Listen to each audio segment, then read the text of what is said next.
Hello everyone, my name is David Luchford and today I'm going to be telling you the ancient Greek words for the external body parts.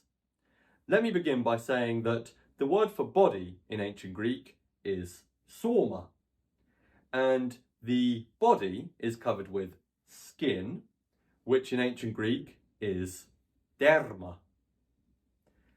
Now, I'm going to use these two individuals to illustrate to you the external body parts in ancient Greek. Starting with the head, which is called the kephale. So this is his kephale. And on top of his head is hair. The word for just one strand of hair is trix. But if you wanted to refer to all of the hair on his head, which in English we just call hair, then in ancient Greek you would need to say hairs, that is, triches. Now beneath the hair we have the face, which is called the prosorpon. At the top of the face we have the forehead, which is the metorpon. Beneath that, we have the eyebrows. An eyebrow would be an oprus. And beneath the eyebrows, we have the eyes. An eye is an ophthalmos. Next to the eyes, we have the ears. An ear would be an ous. In the middle of the face, we have the nose. The nose is the rhis. On either side of the nose, we have the cheeks. A cheek would be a pareia. And here we have the mouth. The mouth is called the stoma. And while we're talking about the mouth, let me tell you that a lip is called a kalos. In addition, we have the jaw, which is called the gnathos, and we have the chin, which is called the geneion. Now moving further down the body to the neck, I want to tell you that there are in fact two ancient Greek words for neck, and those are trachelos and auchern. Moving beneath the neck, we have the chest. There are two main ancient Greek words for chest. One is sternon, the second is stertos. Now with regard to the chest of a woman, a breast could either be called a mastos or alternatively a titos. And a nipple would be called a teler. Beneath the chest we have the stomach or the belly. The ancient Greek word for belly is gaster. And in the middle of the belly we have the belly button or navel.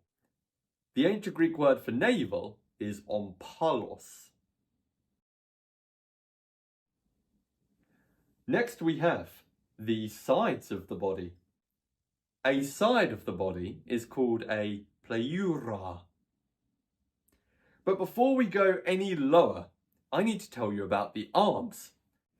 At the top of the arm, we have the shoulder. A shoulder is called an ormos. The arm, in general, is called the brachion. The forearm is called the perchus. The wrist is called the karpos. The hand is called the keir. And a finger is a dactylos. And on the end of each finger, we have a nail. The word for nail is onyx. Now, if we move even further down the body, then we have this appendage right here, the male member. Now, the male member in ancient Greek is called several things. One word for it is pallos. A second word for it is peos. Ladies and gentlemen, I'm interrupting myself to ask you to please note that the term peos is colloquial and possibly vulgar, whereas the term pallos is anatomical. And beneath the male member, we have these round entities. Now, one of those is called an orchis. In the plural, it would be either orches or orchies.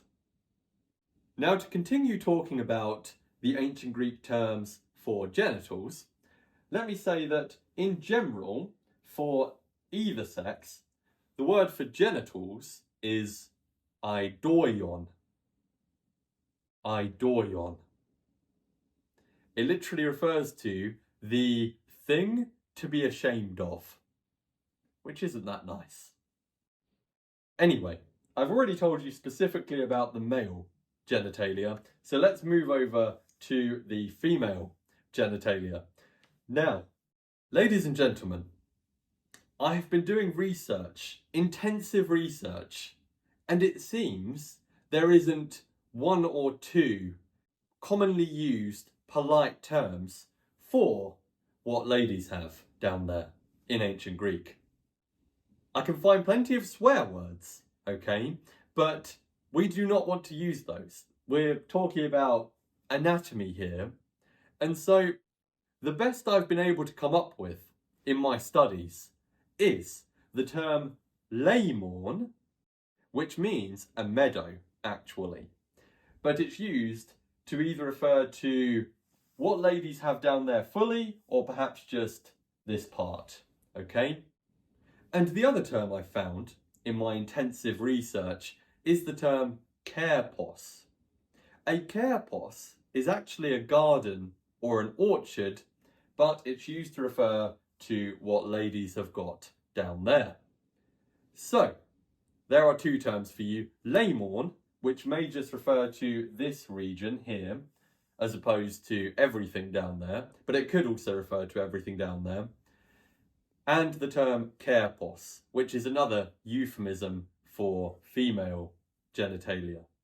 If you know any other words that I have missed, please do share them in the comments below. But for now, let's go further down the body to the leg. The leg is called the skelos in ancient Greek. The thigh, in particular, is called the meros. The knee is called the gonu. The calf is called the gastrocnemia. The ankle is called the spuron. And finally, we have the foot. The ancient Greek word for foot is pous.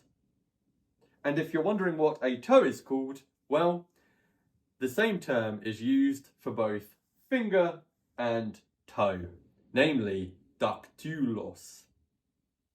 Now, what about the external body parts on the other side of the body? Well, ladies and gentlemen, I did look to see if NASA released a back version, the other side of this man and this woman. If you didn't know, these two are from NASA's Pioneer plaque, which they sent into space thinking that aliens might find it and learn about humanity. But they didn't create a back version of this, okay? So apparently aliens will never know what we have going on in the back. But I can tell you what the ancient Greeks said about the things on the other side. But I'm going to have to use a different type of image since NASA didn't release the other side of this man and this woman. So bear with me. This is what we need to make do with, okay? I know it's not optimal, but it will work. And the first thing that I have to tell you is that the word for back in ancient Greek is norton. The second thing I want to tell you is about this right here, okay? The word for rump or buttocks is puger, okay? Puger. The word for one buttock individually is glutos. A buttock is a glutos. And lastly, we have the heel. The word for heel in ancient Greek is pterna. And that's it for the parts of the body, at least the external ones. If you want to see a video on the internal body parts in ancient Greek, then do let me know in the comments below. Do also let me know if I missed anything, or if there are alternative words which you would like to share, or if you can think of any English derivatives from the words that I've taught you today. Because these words give us lots of words in English. For example, the word for hand, keir, gives us words like chiropractor. If you can think of any other derivatives, do share them below. But for now, everyone, I hope that you found this educational experience highly enjoyable and informative, and I shall see you next time.